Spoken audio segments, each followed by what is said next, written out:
Welcome to another in our series of Kehillat Israel podcasts. This is a recording of Rabbi Amy Bernstein's weekly Friday morning Torah study.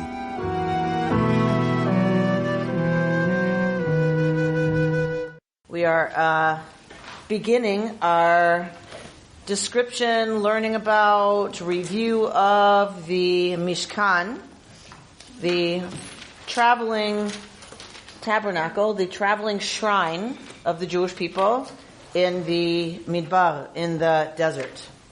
So, if we remember, we are coming out of Egypt, and what are we on our way to do? We had just had Sinai. We had this encounter with the divine at Sinai. What are the people supposed to do now? They get the Torah, they're free, they now understand the laws that they're supposed to keep in terms of how they behave with each other. What are they supposed to do now? Hang out? Supposed to follow God. We're going to get instructions to build the tabernacle, but in general, what are the people supposed to do now? Go to the promised land. Go to the promised land. All right.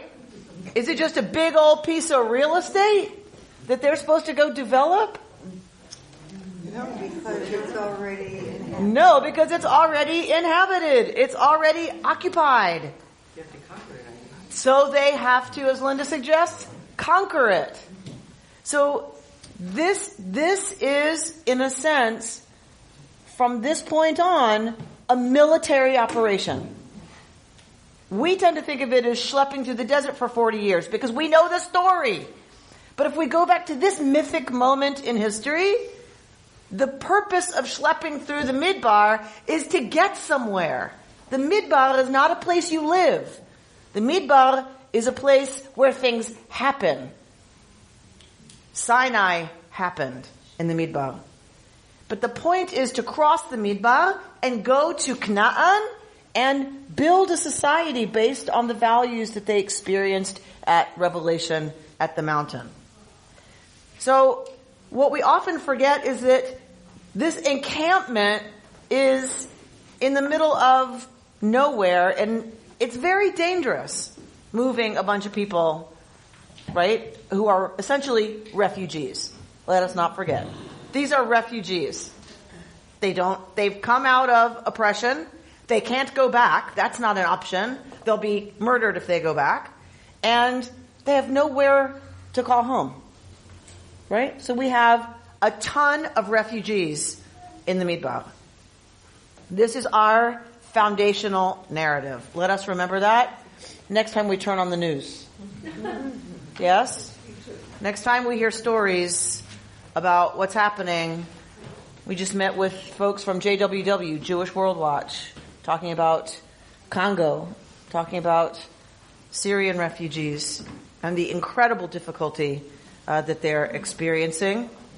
They've been cut now from 2,100 calories to 800 calories per person. And we, for the most part, don't really think about it. We don't relate to it, which I understand. And yet, this is our narrative. So let us read this Shabbat, this Parsha with that kavanah, that we are allying ourselves with refugees, that we understand that that is who we were, and so our commitment remains to identifying with those who are in exactly this situation. So when we think about them in the Midbar, what we often forget is this military aspect. So there's a very detailed description of where everybody's supposed to be. They're supposed to camp by tribe. They're told exactly where they're supposed to camp, north, south, east, west. Every time they make camp and break camp, it is the same order. And there are standards that are raised for each one of the 12 tribes, and it goes all the way out, right? We can imagine it's everywhere, right? It's a huge, huge military encampment. So part of the question is, if you have a military arrangement where it's in this big kind of square, what's in the middle? Meeting place. The meeting place. Okay. Now, there's a meeting place at the center of this military encampment. A meeting place for whom? The people? The leaders. The leaders? The leaders. Okay, a meeting place for the leaders. So we're going to delineate a meeting space. And you would think, with everybody looking this way, that meeting space becomes, in a sense, the focus, doesn't it? That meeting space becomes the focus of everybody's attention. Okay. So we do have a meeting space in the middle, but it's not for the leaders. It's for the tabernacle. It's for the tabernacle. Thank you, Sarah. What's at the center of the Israelite military camp? The tabernacle. And what happens at the tabernacle? We have, this is the outer limits. I'm going to give you a visual in a minute. I'm a visual learner, even though I cannot draw to help you very much. Note the prowess.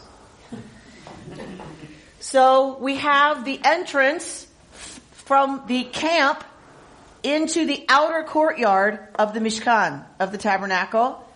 There's the altar. There's the laver. This is where the priests wash before they make offerings. They must be purified. They must purify themselves, their hands, their feet, before offering things on the altar. The tent of meeting, the actual tabernacle, is a tent, a very large tent. There is the showbread. There's the menorah. Oh yes, the prowess now is coming out. What was the first thing you said? Showbread. There's a table for bread. Oh, okay. There is the menorah. There's the incense altar. And what's here? The Holy of Holies. And what's in the Holy of Holies? Tablets. The tablets.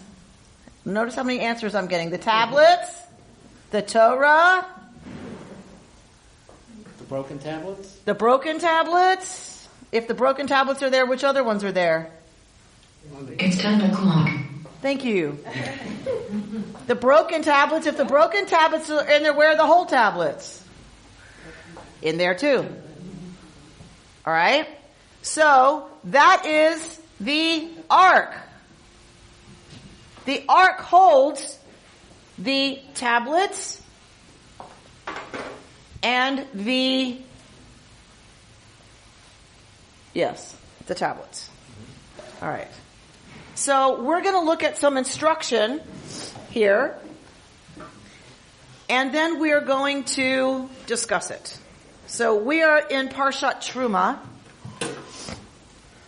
and our triennial division takes us to the altar of sacrifice and its accessories.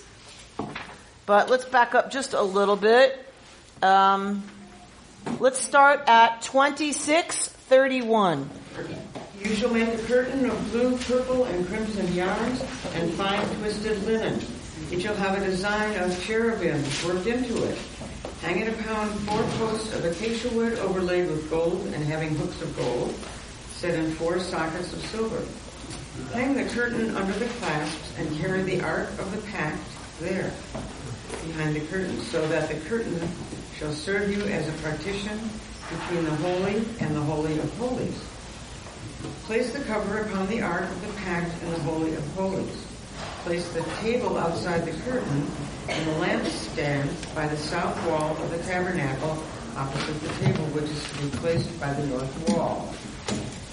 You shall make a screen for the entrance of the tent of blue, purple, and crimson yarns and fine twisted linen done in embroidery. Make 5 posts of acacia wood for the screen and overlay them with gold, their hooks being of gold, and cast them 5 sockets of copper. Okay, so we are getting, before this we got the description of the outer pillars of wood and the ways that they are put together. For those of us who are visual learners, this is very difficult.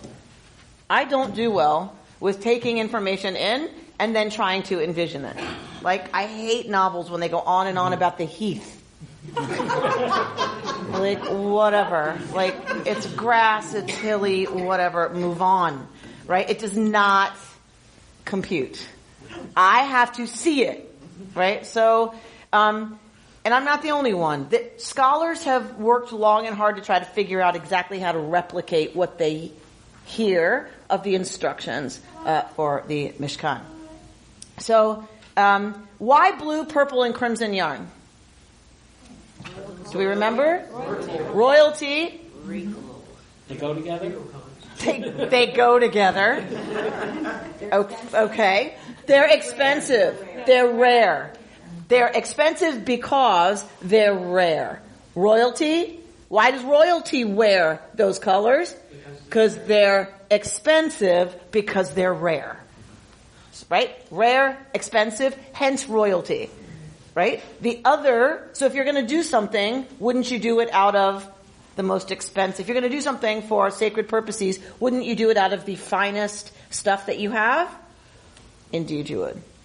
So those are the reasons we're getting these colors. The other one is magic, right? The color in the ancient Near East of magic is blue. A bluish purple. Right? Indigo. So it's on the spectrum, right, of the blue. Because again, it's rare. It's expensive. Some people say it's because it's like the water, like the sky. There's we never really know why things get associated with magic and power, but it's a theory. We have the blue is also the thread that's supposed to be on the tzitzit. Of course.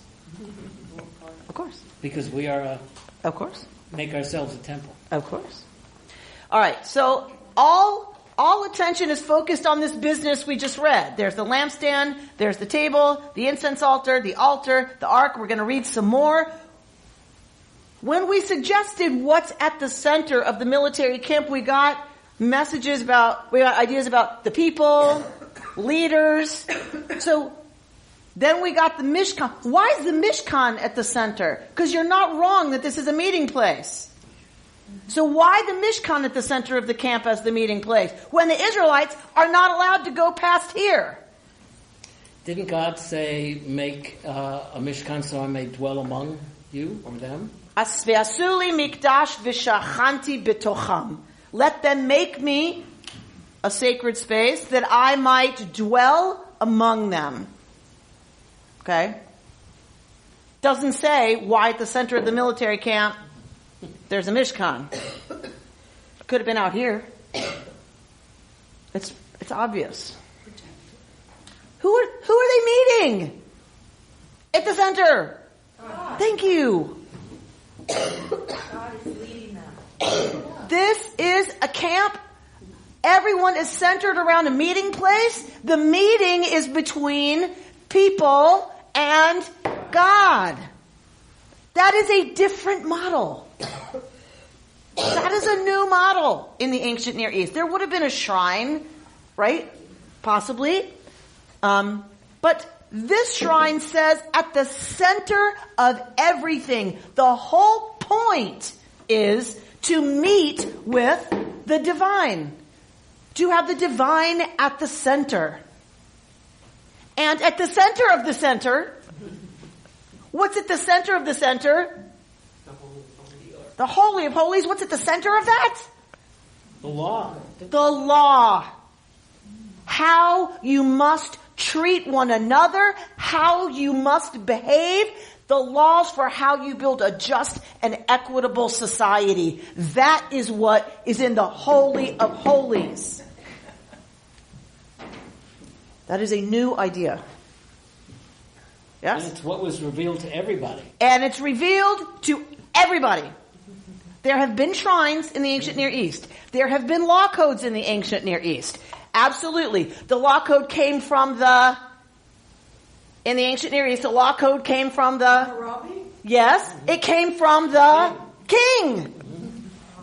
The law came from the king. Inspired by the gods. Okay. In our case, the law comes from God. King of kings. Not an earthly king. And it's revealed to everybody. In the ancient Near East, everybody was bound by the Code of Hammurabi, but the ritual laws and all of those things were revealed only to the priests. In our situation, the priests who are in here are acting on behalf of the people, and all the people are taught all the laws that those priests are supposed to be following. Everyone knew what the priests were doing in there. That is new in the ancient world. Because on some level, doesn't that help the people hold the priests accountable? Sounds familiar. Right? Sounds very Jewish. All right. Let's just read quickly through here, and then we will take a look. 27. You shall make the altar of acacia wood 5 cubits long and 5 cubits wide. The altar is to be square and 3 cubits high. Make its horns on the 4 corners, the horns to be of one piece with it, and overlay it with copper. Make the pails for removing the ashes, as well as its scrapers, basins, flesh hooks, and fire pans. Make all its utensils of copper. Make for it a grating of meshwork in copper, and on the mesh make 4 copper rings at its 4 corners. Set the mesh below under the ledge of the altar so that it extends to the middle of the altar. And make poles for the altar, poles of acacia wood, and overlay them with copper. The poles shall be inserted into the rings so that the poles remain on the 2 sides of the altar when it is carried. Make it hollow of boards, as you were shown on the mountain, so they shall be made. Go on. You shall make the enclosure of the tabernacle. On the south side, 100 cubits of hangings of fine twisted linen for the length of the enclosure on the side, with its 20 posts and their 20 sockets of copper, the hooks and bands of the posts to be of silver.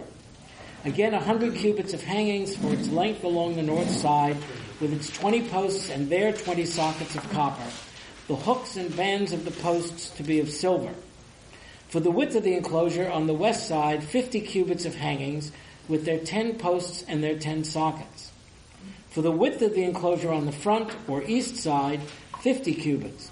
15 cubits of hangings on the one flank, with their 3 posts and their 3 sockets. 15 cubits of hangings on the other flank, with their 3 posts and their 3 sockets. And for the gate of the enclosure, a screen of 20 cubits of blue, purple, and crimson yarns and fine twisted linen done in embroidery, with their 4 posts and their 4 sockets. All the posts round the enclosure shall be banded with silver, and their hooks shall be of silver, their sockets shall be of copper. All right. Who decided that? Very specific. Who decided that? So, if we enter the text itself and we're looking at it from the perspective of the text, who decided that? God. As Reconstructionists, if we're reading this and we're wondering who said it had to be like this? Who knows? Rabbi, let me ask, if we're asking who, this was written by people where was the tabernacle still in existence? You ask a very interesting question, Reuben. Or is it, did they make it up or what? Chicken or the egg? You ask a very interesting question. So, we don't know. We don't know is the answer to both of your questions. We don't know if it ever existed. We don't know if it did exist, was it still in existence by the time this text was written? There's a very interesting book called Who Wrote the Bible? Mm-hmm. And that book is an exploration of some of these ideas at its center, because he argues that there was indeed a Mishkan, and the temple was built to be a permanent house for the temporary house. If you look at the dimensions of the Mishkan and the dimensions of the temple, his argument is that the Mishkan was within somehow the temple. Some scholars who want to argue this is historical say it is too detailed and too specific and repeated and talked about in detail too much. And maybe too luxurious? maybe too luxurious, although that might argue against it actually having been we're talking about a desert shrine. In the wilderness there to find all acquire this stuff. these things, to create the... Now we're going a little far over into accepting the myth as fact. So recall, there might have been a desert experience by some part of the Israelite population, but there wasn't all these people schlepping through the desert with a Mishkan and then conquering the land of Israel. That didn't happen. So, was there a desert experience by a group that later becomes influential, right, to the Yahwist enterprise? Possibly. Did they have the Mishkan? Possibly. Was the Mishkan somewhere else? Developed somewhere else first and schlepped around? Possibly. We don't know. So, if I were responsible for writing this, yes. If I was part of the committee who wrote this, I would certainly make this as beautiful and elaborate. Elaborate. So in a way that argues for fiction. If I were going to write this, I would make it, right? That's and also it's also an argument towards possibly it was true, because if they were going to make something incredibly special, they would have done it with these colors. They would, right? They would have chosen these colors. Silver, bronze, copper, gold remain precious to us, right? Precious metals, because they're hard to find and then mine and then smelt, whatever you do with them. Forge. I don't know. What do you do with them? And they were precious also because they were weapons, right? Your metals were your weapons. You know, we go by the Bronze Age, the Iron Age, right? Right. It's 10:15. Thank you. Yes, I have my computer set so that I should get up and move every 15 minutes. So it reminds me every 15 minutes. Ask me how many times I actually get up when it tells me the time. How many times? Not many times. It could be 4 times, Right? I'm showing you a video. Cubits, and the breadth 50 everywhere, and the height 5 cubits of fine twined linen, and their sockets of brass. All the vessels of the tabernacle, and all the service thereof, and all the pins thereof. So what are people asking about? What do I hear you murmuring?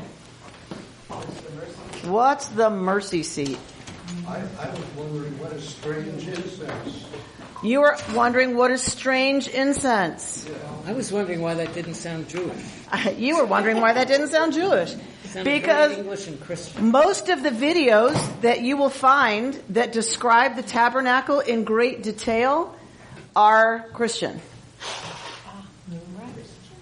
They are Christian. What do you mean by that they are Christian? Like their source is a church or tabernacleman.com. I kid you not. Right? So Art Scroll has a wonderful interactive CD program, that's very popular in the Jewish exploration of this. But most of the videos you will find are Christian, or from Christian sources trying to overlay Jewish meaning onto. Christian practice from Jewish sources, right? Jews for Jesus. Messianic Jews are very into the Mishkan. That is not Jewish. No. Right? They're using our text, but it's their text too. Right? The Mormons, of course, are very, very, very interested in the tabernacle and have built an elaborate reconstruction of the tabernacle and everything in it. So someone was asking about the mercy seat. I'm glad you asked. So we saw the ark, yes? We saw the ark. What's in the ark? The tablets. Okay. On top of the ark is a cover, and on top of the cover are the kruvim, the cherubs, right? They are attached to the cover. They called it a mercy seat. What do you think that means? That does sound sort of Christian. confessional. It's our text, but right? Okay, so mercy seat. So whose seat is it? God's. God's seat. Okay. If it's God's seat and it's a mercy seat, what are we invoking? God's compassion. God's mercy, God's compassion. Forgiveness. Love. Relationship. Because you can't be in relationship as a human being, can you? Without huge amounts of compassion. Right? You just can't. Because we're human, we mess up fairly often. So if you're going to bring in the aspect of the divine, if you're talking about relationship, then what you need a lot of is rachamim, mercy. So what does it mean that this is a seat? Yeah, the mercy seat is not in this. Right, correct. It's not. So is that like a Hebrew translation issue? We get another description we get more description of stuff for the Mishkan. So I didn't stay just with our triennial reading, because I want us to get to the understanding and appreciation of the ark. That's the kind of a lot of the point, right, is focusing on the Holy of Holies. And this is why I'm going to go here too. If this is God's seat, and this is the mercy seat, and it's over the ark, right, then we imagine the divine sitting there, right? So we kind of go, okay, what is up with this? Really? Okay. It's very important to know that this is Reconstructionism in the ancient Near East. Because in the ancient world, you have, who can draw? Diane? It's 10:30. Come here. Just come here. Oh, come on. It's not that big a deal. Just draw something simple for me. Draw an ancient Near Eastern throne. Just make one up. Come on. Hurry. Just a throne. Just a chair, not a chair like we sit in, but like a chair they would have sat on in Egypt. A king, like a king's chair from the ancient world.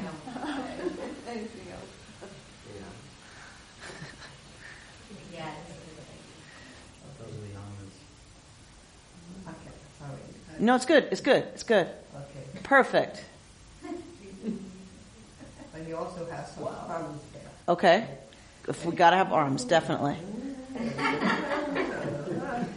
Gold all over. It's got gold all over, definitely.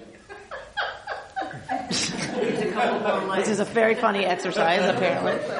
So definitely covered in gold, 100%. It looks a bit like a wheelchair, but I'm sure she's going to fix it. Yes, it's okay.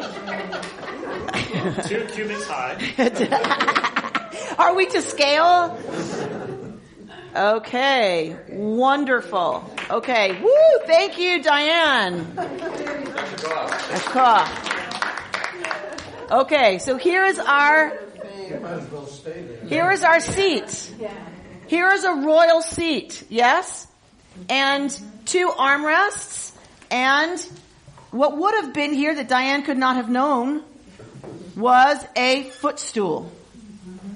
But it probably wasn't up to the chair's knees. It's good that I have a day job. Okay, so a footstool. So this is in the ancient Near East, you had the throne and the royal footstool.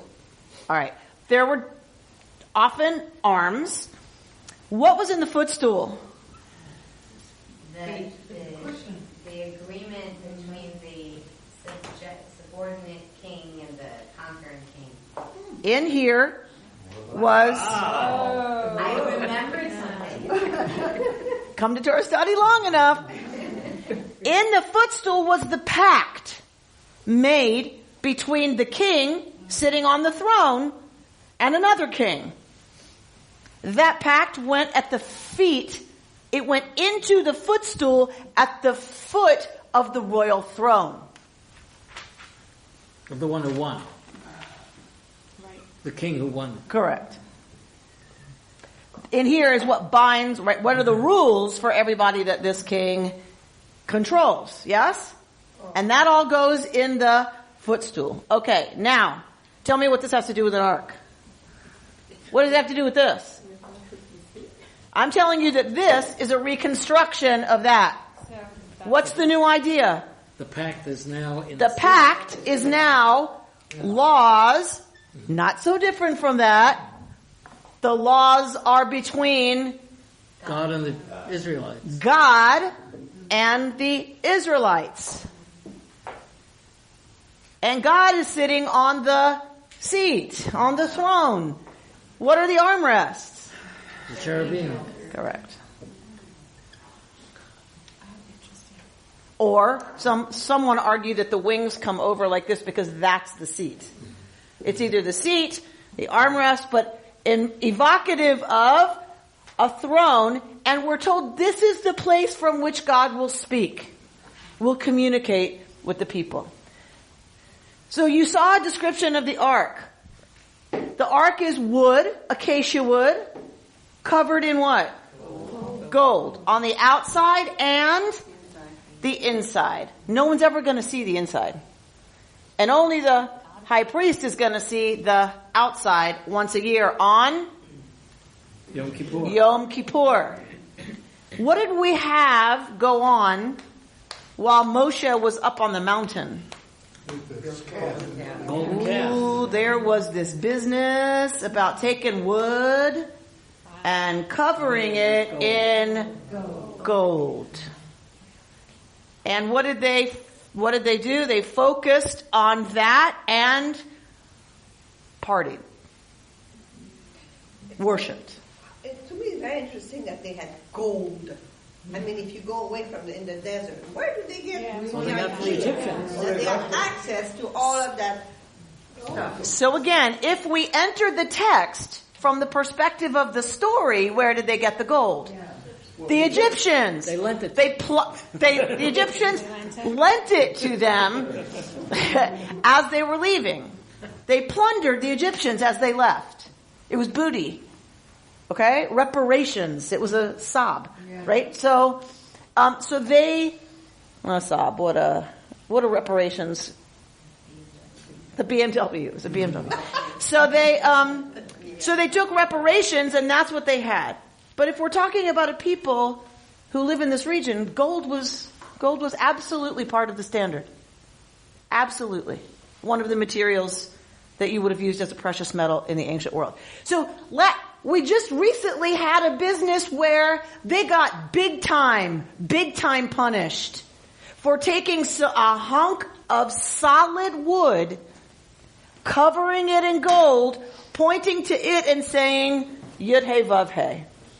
This is Yud He Vav He who took us out of Egypt.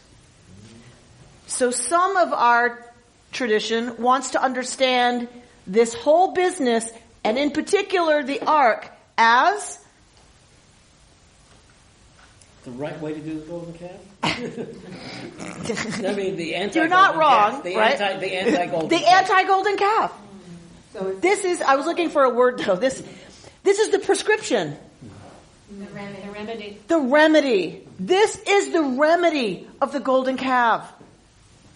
Because what did they do so wrong? They're supposed to make another thing out of wood and cover it in gold and put it at the center of the holy of the holies. So it doesn't seem to be wood and gold that's the problem. It's what it makes. And here you have the law inside, not an animal. Yes, and even further. It's not solid. It's not solid. Say more about that, Rita. No, it's not enough. There's meaning to that. Well, one is solid wood. Something very important inside. It's not a solid piece of nothing. It's not a piece of wood filled with itself. It's not solid. And we can project into its emptiness with our imagination. So Sarah has hit on the word that is the opposite of solid. What is this that we create over here? We create empty. We create space. Yes. Take your longing for wood covered in gold. Okay. I get it. Y'all need that. I get it. But you can't make something filled with itself. It must delineate a space. Emptiness. And in that emptiness will live the laws about how you are to behave with one another. How you are to behave towards me, says the divine. How you are to build a society with me and my laws and my values and my ethics at the center. What does the Mishkan actually delineate? Space. Build a border. Because if you build a border, what are you doing? You're delineating space. So in the larger sense, at the center of the camp is something that delineates space, and everyone is facing that. And at the center of the center of the center of the holiest business in that space is a box that delineates space, emptiness, in which we place the law. There's a parallel to the Genesis story, because a lot of the story of the so-called creation of the world is delineation. All right, so we're going to hold that. Rick? So I'm kind of thinking, no idols, right? And golden calf, they're building this, covering it. But the space keeps the people out. So the people can't even see this. Correct. So it's really only so it's sort of like, okay, we get it, gold, wood, space, laws, but that's really only in your mind. We're going to build it, but inside, but you can't even see it. So it's, because in some ways, what you're describing is, this elaborate thing, and it's like, a nod to what happened when Moses went up to receive the tablets, and we're going to, let you build this golden box, and we're going to put the laws in it, and like that's, when the God sits on it, you don't worship the idols, but that's kind of halfway there. But you can't even go inside and see it. Sarah, do you want to speak to that? You can't see it. The people can't see it. So what's the point? Well, if they can't see it, they know about it. And that is the big incitement to imagination and stories and things that never happened. And earlier, Sarah said, you can project into empty space your mind, your heart, so they knew about it. How do we know they knew about it? They built it. We're holding the instruction manual, Vishinantam levanecha, that you should teach it to your children. We're holding the manual that we're supposed to read and learn and teach to our children. So not only did they know about it, they repeated over and over and over and over about it. Like we're going to do. But they couldn't see it. There's something else they can't see. Something else they can't see. Because what are they not supposed to be seeing or looking to see? God. Exactly. Diane? I'm thinking that tabernacle, I am a tabernacle. Oh, and really? I have to create that empty space to let God in. Really? Very Jewish. I feel already better about it, because all that gold stuff kind of turned me off completely, because I figured this is another gold, whether Egyptian or otherwise. Yeah. But in creating, and that's interesting, the tablet, the fact that it's earthly because it's made of stone, it is earthly. That's what we are, earthly. But the words of God, in order to really receive it, we need to create that emptiness to hear it. Lovely. Very rabbinic. That's where we're going. Rabbi, isn't the whole motif here just to create mystique in the sense that if it becomes ordinary, if you can see these things, if you can walk past them and touch it, you lose the allure and the respect for what's there. Okay, I would say absolutely, if you'll agree with me, a friendly amendment, and take out the word just. Okay. Right? So, is it to build allure? Yes. Well, right. Mystique. Right. Mystique. Yes. Because how often do you see the crown jewels? Not very often. Right? Where do we place the Torah now? In the ark. Do we leave the doors open all the time? No. Well, you could go in there and pick it up and bring it to lunch with you. It's a little big. But it's that interesting interplay, right? Between the respect of putting something in a special place, closing it, you don't see it very often, so that when you take it out, when you see it, it is special. And what's on the table in front of each one of you. Right. So we have kind of two relationships to it. One where we symbolize it and surround it with silver and beauty and embroidery and this beautiful ark and all of that we keep out of sight. And v'shinantam levanecha v'dibarta bam b'shivtecha b'vetecha uvlechtecha b'derech uv'shoch b'chav and you shall write them on the doorpost of your house, and you shall have them on your tables, and you shall talk of them all the time. Both and. Both and. Okay. Linda, and then we're going to go to Diane's point, which is in front of you. Yes? Well, expanding on her point, that each person or group of persons make their own vision of what's in there. And that causes conversation and discussion as well. Mm-hmm. So that the words... 10:45.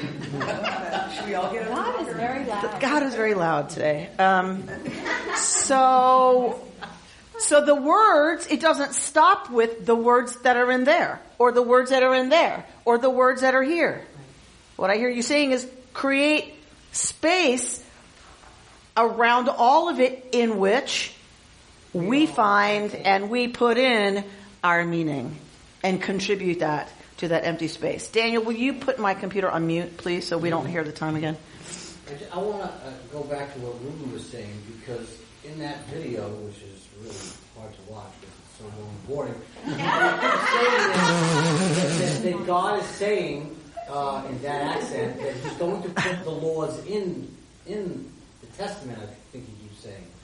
So, what is it that who's reading who's reading these instructions? It seems like the Torah's not been put in there yet. Correct. So, who's reading? God said to Moshe, here's what you will make happen. And Bezalel, who has the Spirit of God within him and is an artist, will deal with it. You were shown in the mountain what has to happen. All of it. Presumably. Because God keeps saying, as you were shown in the mountain, as you were shown in the mountain. Right. And then we get the instructions, and then the carpenters are going to do it. But now it's in the Torah, though, right? Now it's in the Torah, yeah. So it's after. Okay, so take a step back. Right. This is written by people. Right. This is not given on Sinai. What I hear you saying is, wait a minute, they're going to put the pact in there, but they haven't gotten the pact. They haven't gotten the whole, right? So, but that's entering into the history of accepting this as history. We can't, I mean, you can do that, but then you're going to have to go talk to another rabbi about how they defend that, because they do, but you have to do this to defend how's Moshe writing about his own death at the end of Deuteronomy, if this is all given to Moshe last week, right? I mean, so you can go there, that's fine, but it was written by people way long after there would have been a portable shrine, way after there was a temple. This was all written down. Was it an oral tradition dating back? Very possibly. Okay. Was it only Moses or Aaron that could actually see the tablets, or could anybody see them? Once they were placed in the Aron, it was only, according to our story, Aaron who goes in that space. No one looks in the ark. Could not actually open the top. Correct. See the tabernacle. Correct. Because if you look at the whole physical layout of the camp, everything strikes you towards exclusivity. The masses are on the outside, and the closer it gets to the center, there's virtually nobody. Correct. That can go there. Correct. The great unwashed. So, but remember, I guess I don't want to lose the tension between rarity of being able to experience something and who can see it as even rarer because it makes it more special. I don't want to lose that. But while I say that, I want to be clear. The goal was to do all of this ritual so that the divine rested here among the people. That was the point. To concentrate the divine in the center of the camp. But you can't come too close, people. Correct. So I love the benefits of nuclear energy. Do I want to go anywhere near it? No, because it's dangerous. And that is how we understand the divine according to Torah text. It is a dangerous power. And we've talked about this before. Any experience that we have in this lifetime that for us is closest to what we would call holy has an element, doesn't it, of power that is exhilarating and terrifying. It's always shown as lightning and thunder. Because that's one of the ways we can describe, right? Events, relationships, experiences, childbirth, for crying out loud, right? Things that are the most glorious things we experience and yet are dangerous. Even to what they do to us. Even if we survive it. Even forget physical danger. The ways we break open, the ways we change in response to those events, is significantly scary. Falling in love. Is there anything more terrifying than falling in love? No! What do we always talk about? What do we want more than anything in the world? To be in, well, we get over that at some point, I suppose. But loving another human being is, right? Loving what death can touch is one of the scariest things we do. And without it, why bother? Without it, why do this human being thing? I think that this is all metaphorical for what is actual, right? It's not just metaphor, right? It's a metaphor pointing to what is absolutely true.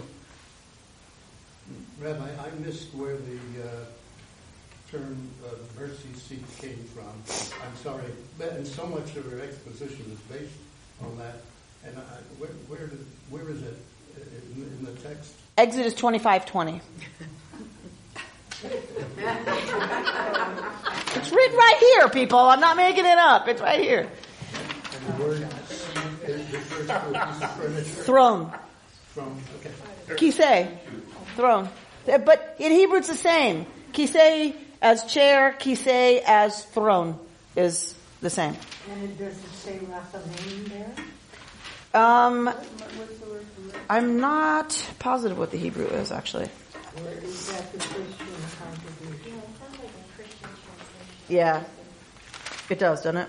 Yeah, because they're just calling it a perch or a perch. They just kind of I like perch. Okay, let's go to the second paragraph of My Jewish Learning. I gave you My Jewish Learning. Go to the second paragraph of that. Go to the last two sentences of that second paragraph, starting at the word but. But upon the cover of the ark perch two kruvim, winged human forms. It would seem by including these forms, God is breaking God's own law, right? Of no imagery. And particularly, you don't want any human likenesses around, right? That seems like a little ridiculous. Then why are they on the top of the ark? Are cherubim supposedly human? They are, it could be, yes. With wings, we think it might be more of something a little more terrifying. It's supposed, in the ancient world, kruvim they originate from something that is a guard of a sacred space. They are not happy, fat babies with bows and arrows.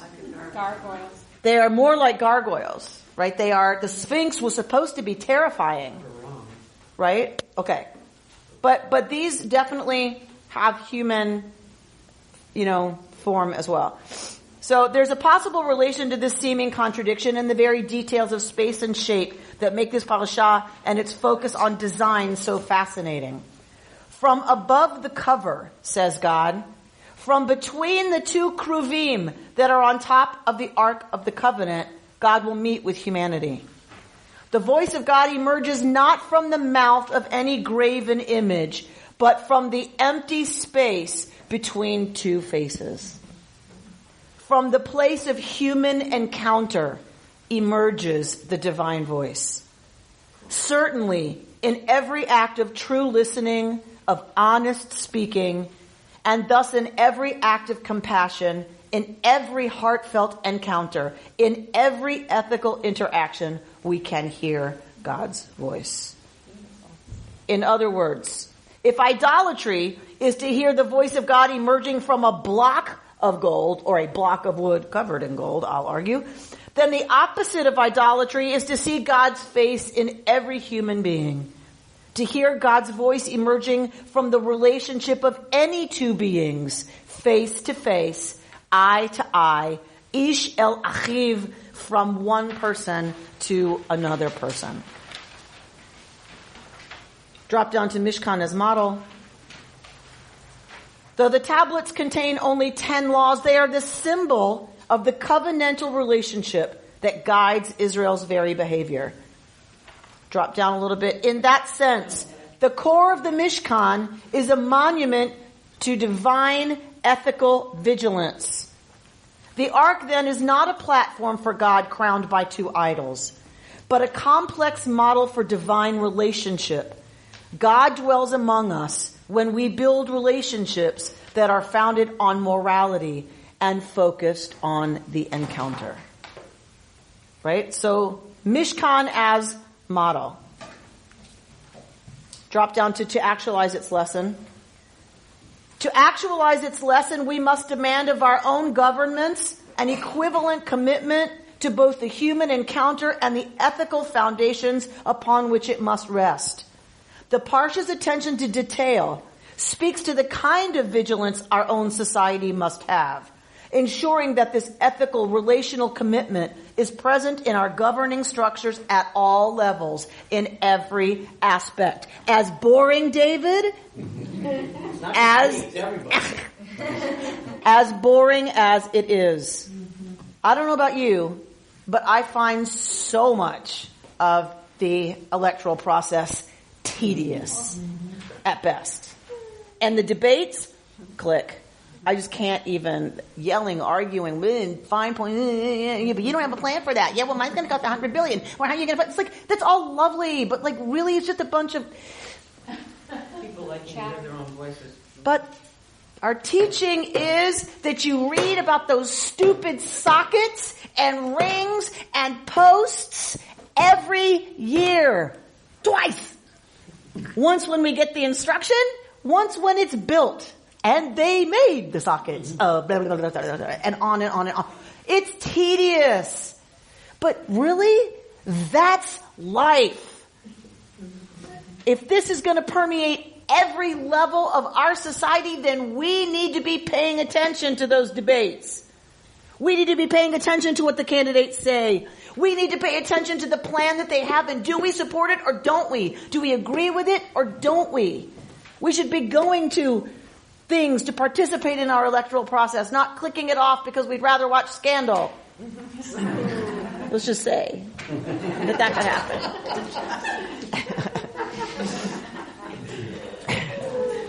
We must use this as our model for the way elections are carried out, the way checks and balances are calculated, the commitment to truthful reports in all public communications, and the way domestic and international policies are developed and implemented.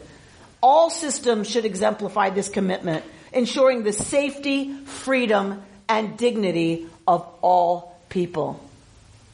We invoke the Mishkan by studying it, by building our world in its image, by choosing to adopt its particular architectural styles and values that it embodies. We make ourselves in the image of the master architect. To Diane's point. We are to each be a mikdash me'at. We are each to be a small mishkan. To make room, to empty out, to make space for the divine. When we are a thing filled with itself, it leads to idolatry. Always, always, always. When we empty out and allow in and allow to come to the surface those things evocative for us of holiness, of goodness, of compassion, of justice, of righteousness, of divinity, each of us is a mikdash, and together we can create a world based on the model of Mishkan. Shabbat Shalom. You've been listening to Rabbi Amy Bernstein's Friday morning Torah study from Kehillat Israel in Pacific Palisades, California. For more information, go to our website, www.ourki.org.